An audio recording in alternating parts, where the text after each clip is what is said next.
This has been a long time since I updated anything. I was supposed to update a few weeks ago, but life has been lifing. But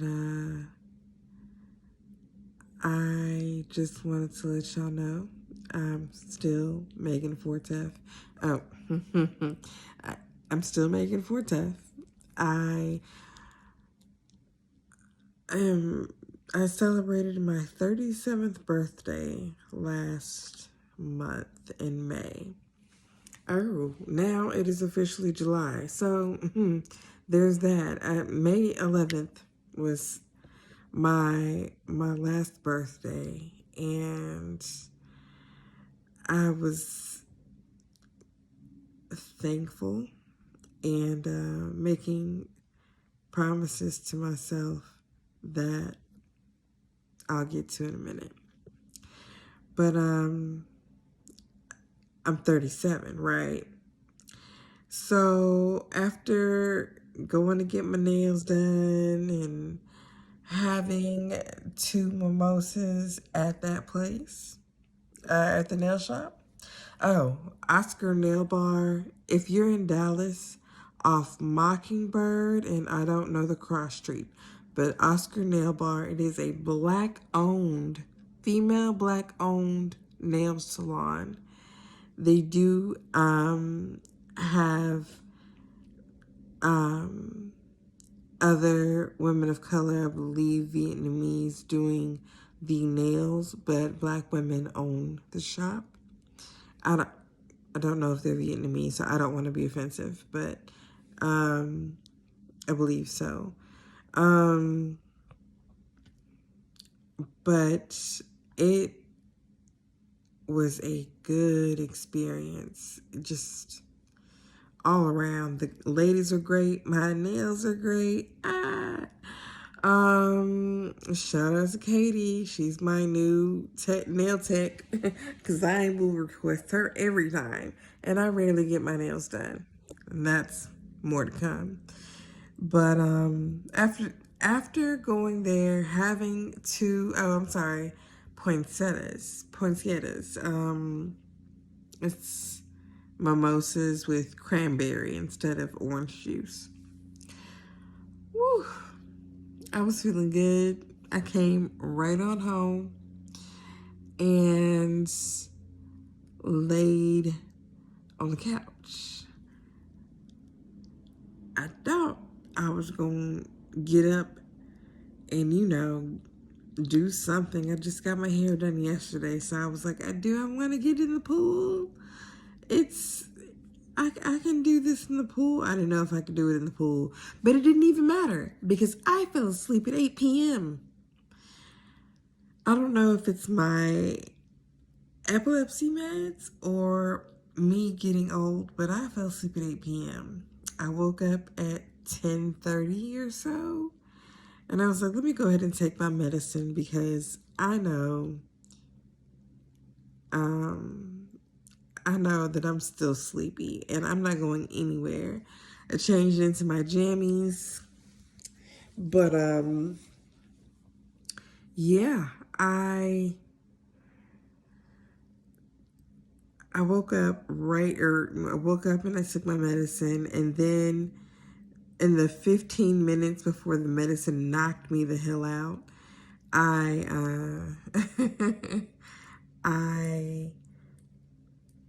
my alarm to take my medicine at night went off, and I was like, oh, okay, I'm right on time.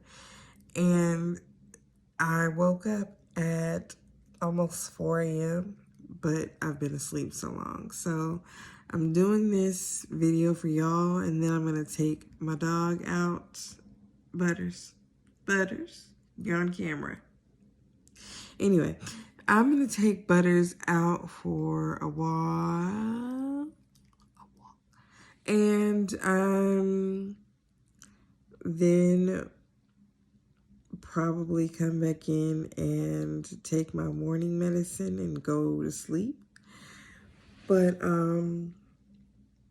just to update y'all, I'm sorry y'all aren't getting the full hair, look, and all of that. And I don't have my handy dandy trusted McCafe coffee with me because I'm not going to McDonald's right now, and I have McCafe coffee. I can make it on my own in there. I have the Keurig kind and the regular kind, and it's what I do now. I still don't like coffee, lots of cream and lots of sugar. But so epilepsy. I had my last surgery at the end of April, April 27th, 2021. And that was a difficult comeback. I lost words. I mean, that was a craniotomy. That was an extraction. I can't even think of the word right now. They pulled the actual, either the anterior or posterior. You'll have to go back and watch the video. And I'm not cool enough for Instagram to be like, click here, you'll see my old video. Bitch, I don't know. I'm just trying to let y'all know. But they either did the posterior or anterior removal of my insular cortex, which is where my seizures emanate from. And whichever part they didn't take out, my seizures still come from there, but that is a part of the brain that they can't remove. I wish I could remember if it was the anterior or posterior, but that the insular cortex is I believe it's considered like the soul of the brain. It holds speech abilities, memories, cognitive thinking and recognition. There's a lot of function within that part, and it's tucked like in the middle of everything. So if you were to do right through here, straight into the middle of my brain, that's where it is. And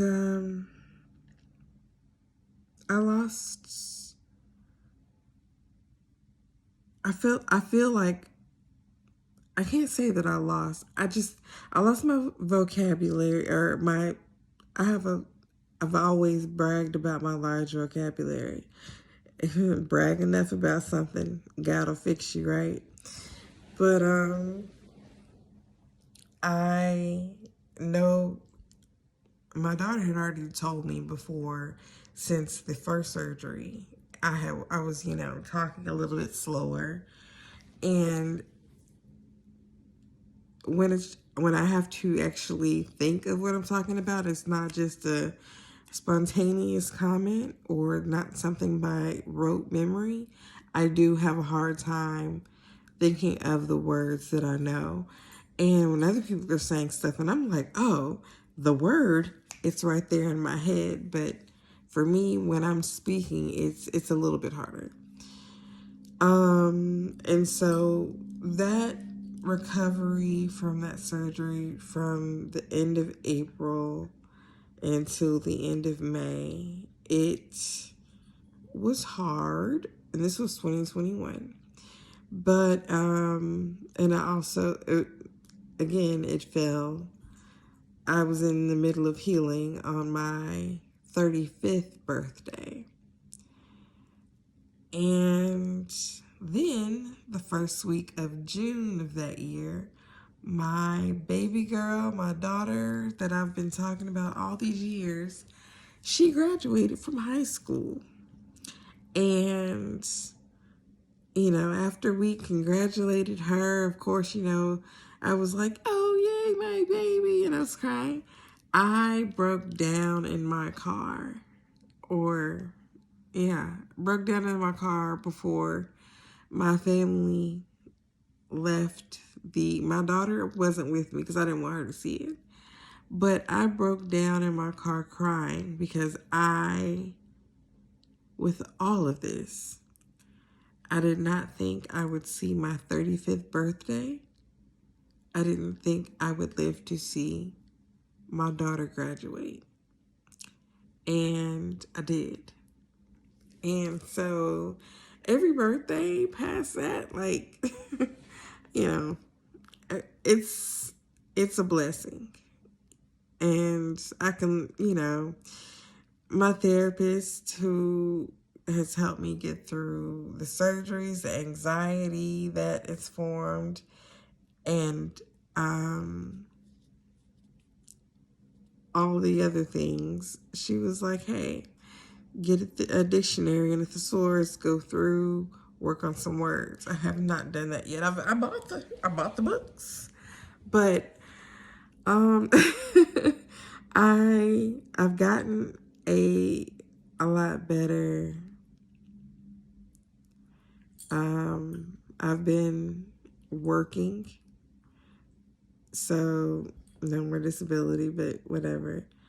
I've been working as an event planner, which I do, as an event planner for a conference center for a little bit over a year.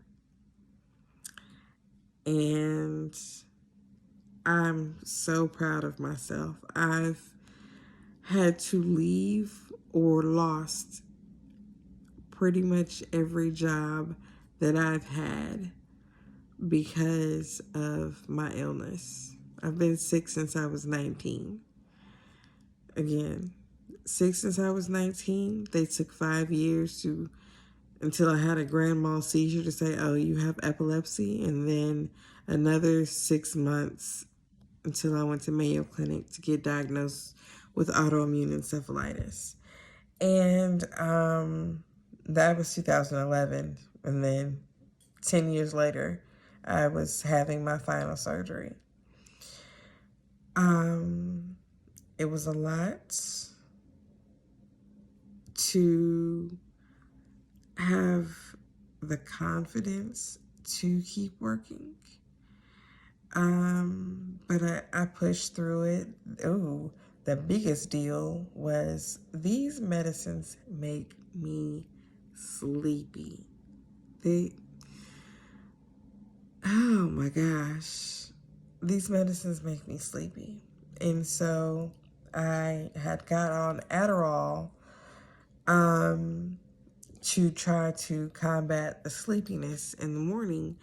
And they had me on one dose of Adderall for like 2 weeks. And I was like, it's wearing off. Can you up it?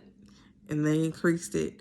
And I was like, after a week or so, I was like, this isn't quite doing it. Can you increase it? They were like, girl, stop. We're not going to get you addicted to Adderall. Let's go ahead and switch you to Ritalin. And I was like, okay, that's fine. But I thought Ritalin was for badass kids with ADHD. And they were like, it has whatever the word for alternate effect is. It has a side usage for people with narcolepsy. And I was like, I have all the things. I have all the things. I don't have narcolepsy. And they were like, oh, but bitch, your medicine makes your body think you have narcolepsy. You need to wake up. And I was like, okay. Makes sense. So, Ritalin is now a part of my regimen. I'm taking Onfi, gabapentin, phenobarbital, Cellcept, Tizanidine for when I fell and hurt my piriformis muscle when I went into status epilepticus.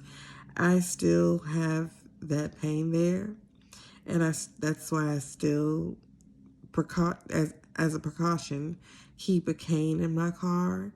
I used to keep one by my bed and my car, but I don't know where the cane by my bed went. So I don't know. But and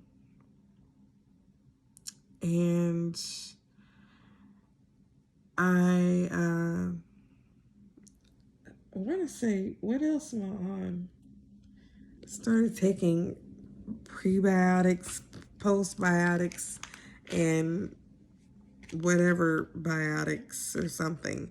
Oh, I still am definitely on metoprolol because of my POTS, postural orthostatic tachycardia syndrome.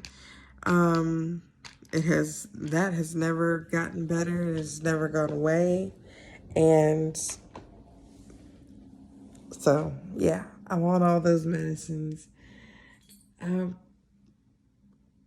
I believe I'm supposed to be starting a new experimental drug, or a new, I guess, non-generic drug, Excopri, but I don't know if I've gotten approved or what yet. So we'll see about that. But, I moved towards downtown Dallas. I was living out in the suburbs. And after my daughter left me to go pursue higher education,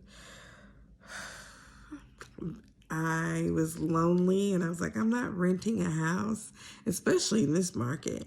It's like, yeah, I'm not doing this. I'm going just to live in a 1-bedroom, and her stuff is in storage, and just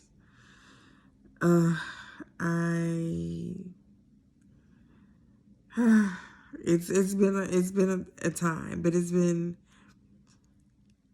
a good time. It's been a time of learning. It's been a time of growing. Things got a little weird in March when my epilepsy, after the surgery, after healing, after sending my daughter off to college, that year, I wasn't having flare-ups of seizures and pain. And so I'm like, okay, it did something. But out of nowhere, I started feeling like I was having a flare-up. And I was like in denial for a week. I didn't tell anybody. I was in denial. I was like, no, this isn't a flare-up. This isn't a flare-up. And I finally was like, no, I'm having more seizures. This is a flare-up. And so I had to tell my daughter, and she was like, why didn't you tell me immediately? I was like, girl, I didn't tell myself immediately. Denial is real. I was in denial, swimming in denial. Goddamn. I did not say that to my daughter, because even though she's almost 20, I didn't say it to her like that. But I was very much in denial, but I eventually went to to see my epileptologist because it was getting worse. And I had a video call with her, and she was like, because she knows, like, really, besides throwing more medication at me, there's nothing she can do. And she was like, okay, come in to your appointment at, you already have an appointment at the beginning of May, come on in. And it was the day after my birthday. It's like, how else would I spend my birthday except at the epileptologist? But she told me that she is moving from the hospital I go to the VA hospital, which I cannot go to. I'm not a veteran. That was crushing because she has been instrumental in making me feel secure in my health care.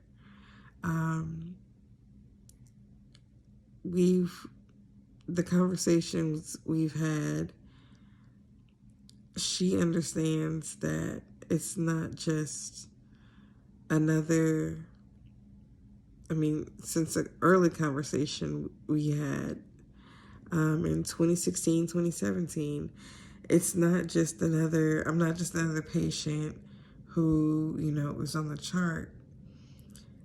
I'm someone who has a life and a family, and I need to, know what's going on and know how I'm gonna live. And she seems like she never really forgot that conversation, and she has just been really open and working with me. At some point during the last during the craniotomy, the last surgery, she came in herself. Like, regular doctors don't be coming in the operating room to check on nobody, but something was going on, and she came in and checked on me. This is what I was told. But it's sad to lose that doctor, and I'm like, girl, please send me some referrals, because I don't know who to go to, and this isn't great. But everything is I increased my fee and therefore increased my Ritalin, because sleep. But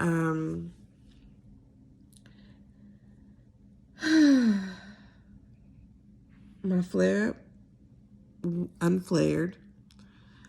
My seizures are very few and far between, but they're happening more now, and they hadn't been like that. As long as I had all my medicines, there had been times where it was like, oh, I've been out of phenobarbital for 4 days. My body's acting up.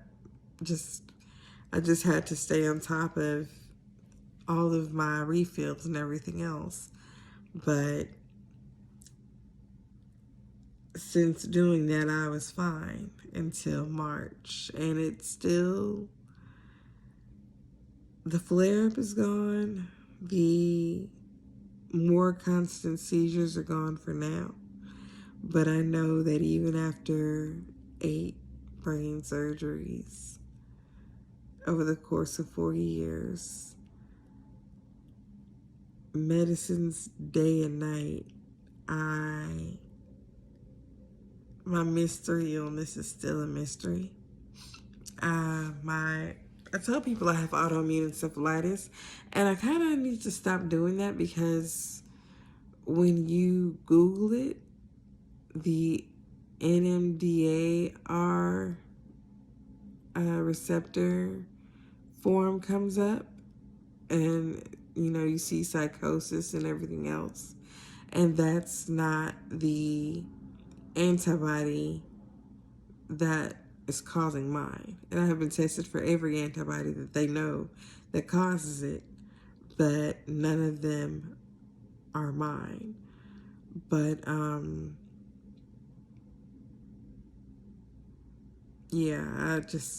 I don't want anybody to see Brain on Fire, which, gotta love Chloe, what's her name?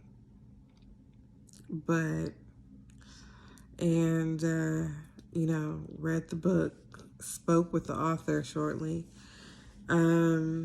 years ago. And yeah, I don't want them to think that that's what's happening to me. And I mean, I'm fighting enough stigmas. I don't need another stigma put on me. But with an I'm seeing things around me that are telling me to do more for those dealing with autoimmune encephalitis and epilepsy. I just have to kind of pray on it and see what exactly I'm going to do. But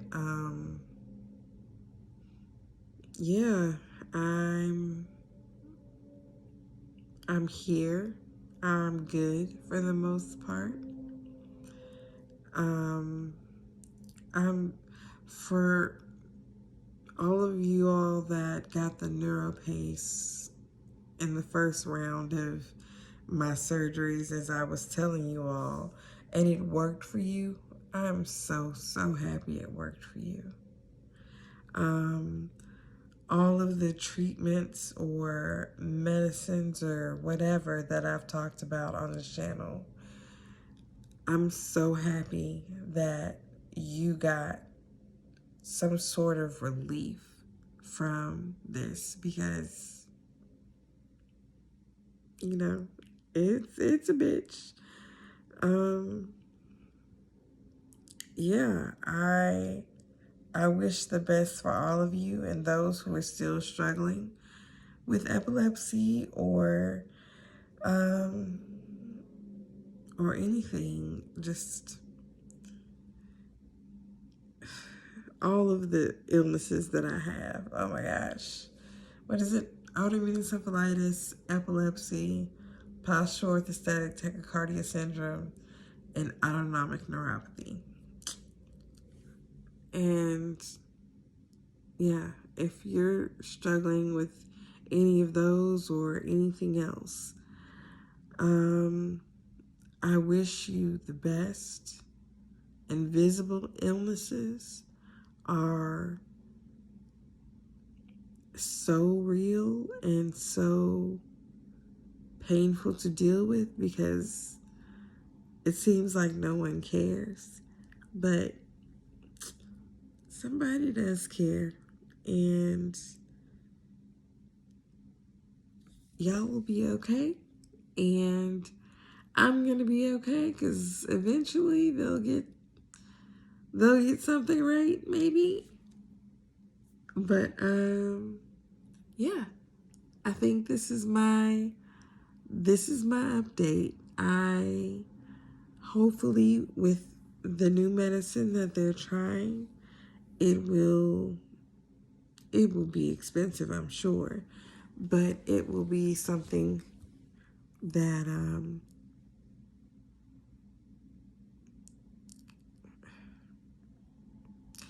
it'll be something that makes me feel a lot better. I'm sure I have to go up on Ritalin because it makes you sleepy, but I will never stop fighting because this is, I don't know, my memory losses. I thought I was going to tell y'all something later, but just be good, be well. God bless you all. If you're watching and you know that you have surgeries coming up, or you may not be getting the healing you want, or you have healed and you're just watching, I just want y'all to know that I am still out here kicking epilepsy's ass, because even if the medicines be kicking my ass, I'm still fighting. And I finally made this damn video. All right, y'all. Have a great day.